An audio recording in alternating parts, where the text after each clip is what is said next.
بسم اللہ الرحمن الرحیم۔ بیوی کو کپڑوں کے بغیر دیکھے۔ شوہر اور بیوی آپس میں کپڑے اتار کر بالکل ننگے ہو سکتے ہیں یا نہیں؟ بیوی کو بغیر کپڑوں کے دیکھنے کے بارے میں حضور نبی کریم صلی اللہ علیہ وسلم نے ارشاد فرمایا، رب ذوالجلال کے بابرکت نام سے شروع کرتا ہوں جو دلوں کا حال جانتا ہے۔ حضرت جابر بن عبداللہ روایت ہے، انہوں نے فرمایا، یہودی کہا کرتے تھے کہ جو کوئی پچھلی طرف سے ہو کر عورت سے اگلی جگہ میں مباشرت کرتا ہے اس کا بیٹا بھینگا پیدا ہوتا ہے۔ تو اللہ تعالیٰ نے یہ آیت نازل فرمائی، تمہاری بیویاں تمہاری کھیتیاں ہیں، اس میں تم جس طرح چاہو داخل ہو۔ حضرت عائشہ صدیقہ رضی اللہ تعالی عنہا فرماتی ہیں، میں اللہ کے رسول حضرت محمد صلی اللہ علیہ وسلم کے ساتھ ایک ہی برتن سے غسل کیا کرتی تھی۔ آپ صلی اللہ علیہ وسلم مجھ پر ثابت فرماتے تو میں کہتی، مجھے بھی پانی دیجیے۔ میرے پیارے دوستو، اگر آپ ابھی تک ہماری اسلامک فیملی کا حصہ نہیں بنے تو کچھ پل نکال کر چینل کو سبسکرائب کر لیں اور ساتھ گھنٹی کے بٹن کو دبا دیں۔ اس سے آپ کو دو فائدے ہوں گے، پہلا آپ دین اسلام کی باتوں سے جڑے رہیں گے، دوسرا آپ ہم سے جڑے رہیں گے۔ ایک اور روایت میں ہے، وہ فرماتی ہیں کہ نہاتے وقت میرا اور رسول کریم صلی اللہ علیہ وسلم کا ہاتھ برتن سے پانی میں لینے میں آگے پیچھے ہوتا تھا۔ اور حضرت عائشہ سے رضی اللہ تعالی عنہا فرماتی ہیں، نہ تو آپ صلی اللہ علیہ وسلم نے کبھی میرے سطر کی طرف دیکھا اور نہ ہی میں نے کبھی آپ صلی اللہ علیہ وسلم کی سطر کی طرف دیکھا۔ میاں بیوی کے تعلق سے کچھ ایسے مسائل ہیں جن کا جاننا انتہائی ضروری ہے، مگر ہماری اکثریت اس سے لا علم ہے، کیونکہ دین کتاب ہم پڑھتے نہیں اور عالم دین سے پوچھنے میں ہمیں شرم آتی ہے۔ اللہ تعالیٰ بات سے نہیں شرماتا اور حق بات تو قرآن مجید میں کھل کر بیان کیا گیا ہے۔ میاں بیوی ایک ساتھ تو غسل کر سکتے ہیں، یہ ایک دوسرے کے سارے بدن کو دیکھنا جائز ہے۔ شدوان امانت نہیں، البتہ شرمگاہ کی طرف دیکھنا خلاف ادب اور ناپسندیدہ عمل ہے۔ خاص جماع کے وقت بات کرنا مکروہ ہے، اس سے بچے کے توتلے ہونے کا خطرہ ہے۔ اسی طرح اس عورت کے شرمگاہ کی طرف نظر کرنے سے بھی بچنا چاہیے کہ بچے کے اندھے ہونے کا امکان ہے۔ یوں ہی نہیں، بالکل برہنہ یعنی بالکل ننگے ہو کر صحبت نہ کرے، ورنہ بچے کے لیے بے حیا ہونے کا اندیشہ ہے۔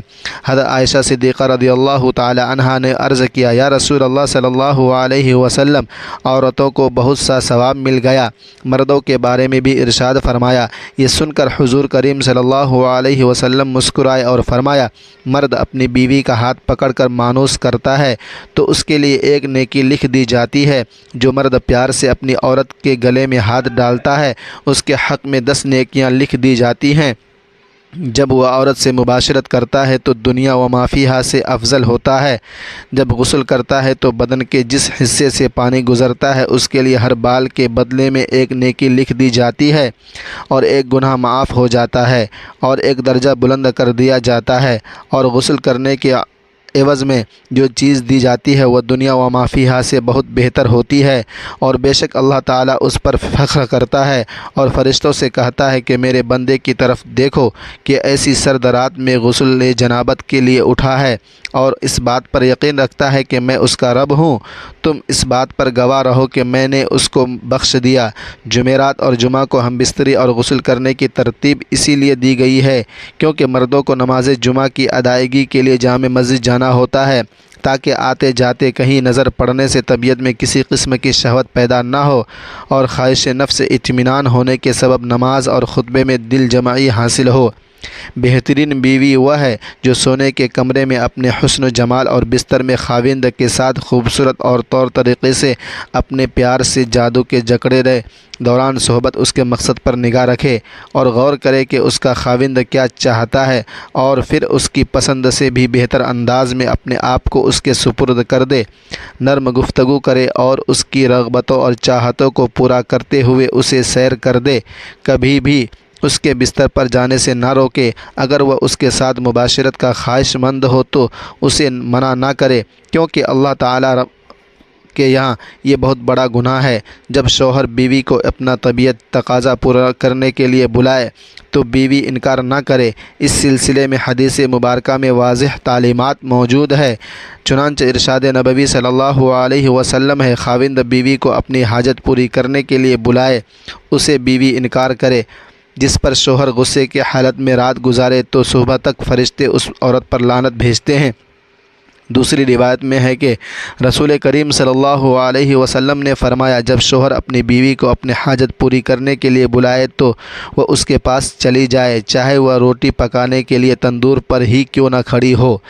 حضرت عمر رضی اللہ تعالی عنہ کے پاس ایک شخص آیا، گرد و غبار سے اٹکا ہوا، بال بکھرے ہوئے، اس کے ساتھ اس کی بیوی بھی تھی، جو کہہ رہی تھی کہ اے امیر المؤمنین، میں اس کے لیے نہیں اور نہ ہی یہ میرے لیے۔ آپ نے جان لیا کہ یہ عورت اپنے شوہر سے نفرت کرتی ہے، اس لیے آپ نے اس کے شوہر کو حکم دیا کہ وہ غسل کرے اور اپنے سر کے بالوں کو تشہیر اور ناخن کاٹ لے۔ جب شوہر فارغ ہو کر آیا تو اس نے کہا، اب اپنی بیوی کے سامنے آ جاؤ۔ بیوی نے دیکھا تو دم بخود رہ گئی اور نہ پہچاننے کی وجہ سے پیچھے ہٹنے لگی۔ جب پہچان لیا تو اس کا بوسہ لیا اور دعوے سے دستبردہ ہو گئی۔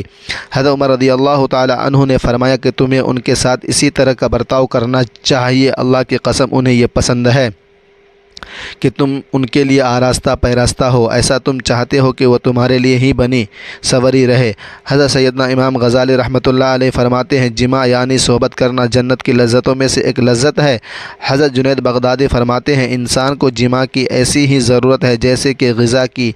حضرت محمد صلی اللہ علیہ وسلم کے ایک مردکہ اپنی بیوی کے ساتھ اکٹھے ایک ہی بستر میں سونا افضل ہے، اسی لیے کہ مقصد ہم بستری کرنا نہیں بلکہ مقصد بیوی کے دل کو خوش کرنے کے لیے ایام کے دنوں میں بھی اس کے قریب ہو جانا۔ گویا انبیاء علیہ الصلاۃ والسلام کی سنت مبارکہ ہے۔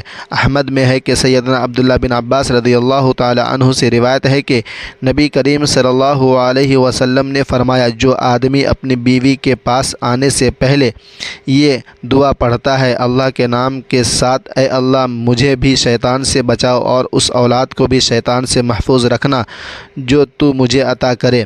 اگر میاں بیوی کے اس تعلق میں اولاد کا فضلہ کر دیا گیا تو شیطان کبھی بھی اس کو نقصان نہیں پہنچائے گا۔ فرمایا کہ شوہر اپنی بیوی کی مرضی کے بغیر زیادہ سے زیادہ 4 ماہ کی مدت تک اس سے دور رہ سکتا ہے۔ میاں بیوی کا اکٹھے غسل کرنا ایک دوسرے کے صدر یعنی شرمگاہ کو دیکھنا گناہ نہیں بلکہ نہ دیکھنا بہتر ہے۔ یہ شرمگاہ دیکھنے سے نظر کمزور ہوتی ہے اور انسان یعنی بولنے کا مجھ پیدا ہوتی ہے، لہٰذا اکٹھے غسل کرتے تو بہتر ہے۔ صدر ڈھانپ لیں تاکہ اس پر دوسرے کی نظر نہ پڑے۔ میاں بیوی دونوں بیک وقت غسل کر سکتے ہیں مگر دونوں کے صدر ڈھکے ہوئے ہو تو بہتر ہو۔ حدیث میں آپ صلی اللہ علیہ وسلم کا اپنے ازواج مطہرات کے ساتھ ایک ہی وقت میں غسل کرنا مذکور ہے۔ دعا ہے کہ اللہ تعالی ہمیں دین حق پر چلنے کی توفیق عطا فرمائے اور بیوی سے محبت اور ان کے حق ادا کرنے کی توفیق عطا فرمائے، آمین ثم آمین۔ اور تمام دوستوں سے گزارش ہے کہ اس ویڈیو کو زیادہ سے زیادہ شیئر کرتے رہیں، اپنے دوستوں کے ساتھ، اپنے فرینڈوں کے ساتھ شیئر کرتے رہیں۔